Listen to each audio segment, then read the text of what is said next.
सोचिए, एक शांत नदी, एक जहरीला नाग और एक नन्हा सा बालक। आज हम भागवत पुराण की एक बहुत ही दिलचस्प कहानी में गोता लगाने वाले हैं। एक ऐसी कहानी जहां खेल खेल में ही बुराई पर अच्छाई की जीत हो जाती है। वृंदावन के शांत हरे भरे जंगलों में अचानक ये फुफकार गूंजती है और ये आवाज ये किसी आने वाले बहुत बड़े खतरे का संकेत थी। तो चलिए कहानी की शुरुआत करते हैं। जरा सोचिए वृंदावन के उन हरे भरे जंगलों के बारे में। वहां यमुना नदी बहती थी जो बिल्कुल जीवन का प्रतीक थी। लेकिन बहुत जल्द ही एक जहरीला मेहमान आने वाला था जो इस स्वर्ग को नर्क में बदलने वाला था। और ये देखिए, कालिया नाग के जहर ने क्या हाल कर दिया। एक जीती जागती जिंदा दिल नदी को मौत के काले साए में बदल दिया। मतलब जहां कल तक जीवन ही जीवन था, वहां आज सिर्फ और सिर्फ तबाही थी। वो जो कई फनों वाला कालिया नाग था, उसने अपने परिवार के साथ यमुना को ही अपना नया घर बना लिया। और बस उनका जहर पानी में, हवा में, यहां तक कि जमीन में भी फैल गया। नतीजा ये हुआ कि वहां का हर जीव जंतु तड़प तड़प कर मरने लगा। अब देखिए, जैसे जैसे ये जहर फैल रहा था, एक मां का दिल अपने बेटे के लिए परेशान हो रहा था। उन्हें अपने बेटे के भविष्य की चिंता सता रही थी।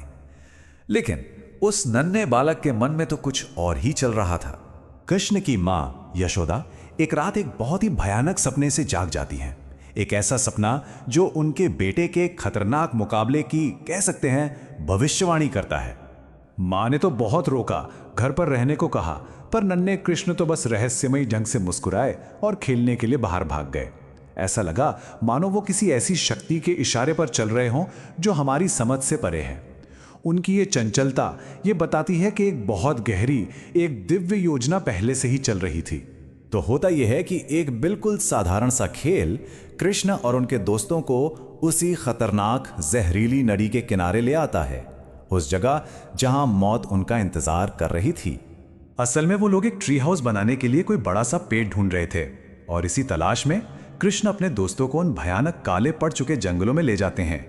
वहां का नजारा देखकर वो सब हैरान रह जाते हैं, और अनजाने में ही वो बच्चे कालिया के जहरीले साम्राज्य के बिल्कुल बीचों बीच पहुंच जाते हैं। और फिर खेल खेल में गेंद पकड़ते हुए वो गेंद फिसल जाती है और झील के उस अजीब नीले पानी में छपाक की आवाज के साथ गायब हो जाती है। अब ये जो छोटी सी घटना थी ना, यही उस बड़े टकराव की वजह बनती है। उनके दोस्त तो डर के मारे कांप रहे थे। वो कुछ कर पाते, उन्हें रोक पाते, इससे पहले ही कृष्ण ने कहा, चिंता मत करो, मैं अभी गेंद लेकर वापस आता हूं। और बस उन्होंने उस ठंडे जहरीले पानी में छलांग लगा दी।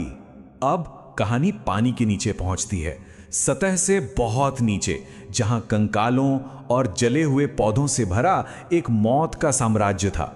वहीं पर असली युद्ध शुरू होता है। सवाल ये उठता है कि एक छोटा सा मामूली सा लड़का अपने ही जहरीले घर में उस कई फनों वाले राक्षस का सामना आखिर कैसे कर सकता था। ये तो बिल्कुल नामुमकिन लगता है ना? लेकिन ये कोई साधारण बच्चा नहीं था।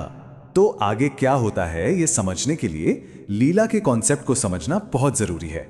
लीला यानी दिव्य खेल। ये एक हिंदू अवधारणा है जिसके मुताबिक किसी देवता के काम कोई मेहनत या संघर्ष नहीं होते, बल्कि एक तरह का खेल होते हैं जिसका एक मकसद होता है। तो कृष्ण का यह युद्ध भी कोई संघर्ष नहीं, बल्कि एक प्रदर्शन था। तो ये लड़ाई एक खेल की तरह ही शुरू होती है। पहले तो कालिया कृष्ण को एक प्यारा सा निवाला समझकर हमला करता है, लेकिन कृष्ण बड़ी ही चतुराई से अपना शरीर घुमाते हैं और उसके घातक फंदों से निकल जाते हैं। फिर तो कृष्ण उसके साथ लुका छिपी का खेल खेलने लगते हैं, जिससे वो विशाल सर्प गुस्से से पागल हो जाता है।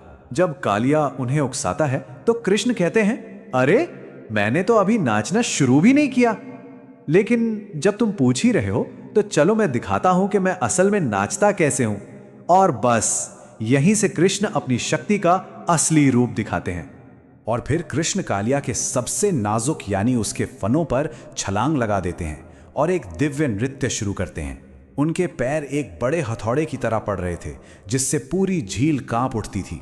ये लड़ाई का क्लाइमैक्स था, एक ऐसा नृत्य जो उस राक्षसी बुराई पर दिव्य शक्ति की जीत का ऐलान कर रहा था।